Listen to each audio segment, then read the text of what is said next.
ஆண்டவருடைய பிள்ளைகளை, உங்களுக்கு காரணம் இல்லாமல் காயங்கள், உங்க மனசுல இருக்கிற காயம் ரொம்ப பெருசு.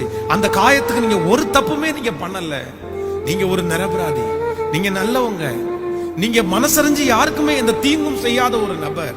உங்களுடைய இருதயம் அப்படியே வெளிப்புறமான இருதயம். ஆனா நான் நம்புறேன், நீங்க இன்னைக்கு காயப்பட்டு நிற்கிறதுக்கு வேற எதுவுமே காரணம் இல்ல. உங்களுடைய ஞானம் இல்லாமல் நீங்க எடுத்த சில செயல்கள் தான் நீங்கள் இன்னைக்கு காரணம் இல்லாமல் காயத்தோடு இருக்கிறீர்கள்.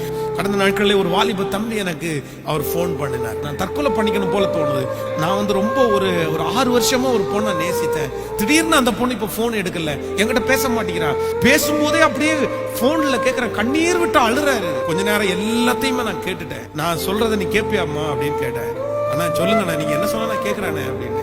உன்னையே நேசிக்காத, உன்னையே விரும்பாத, உன் அன்பை மதிக்காத ஒரு பொண்ணு உனக்கு வேணும்னு நினைக்கிறது உனக்கு தப்பா தெரியலையா அப்படின்னு கேட்டேன்.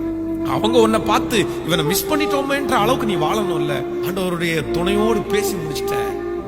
கரெக்டா ஒரு 1 வீக், ஒரு வாரம் தாண்டி அந்த மகன் எனக்கு போன் பண்ணானே, ரொம்ப தேங்க்ஸ்ண்ணே, ஆண்டவர் என்னை வெளியே வர்றதுக்கு உதவி செஞ்சாரு, இப்போ அந்த எண்ணமே என்னை விட்டு போயிருச்சுண்ணே.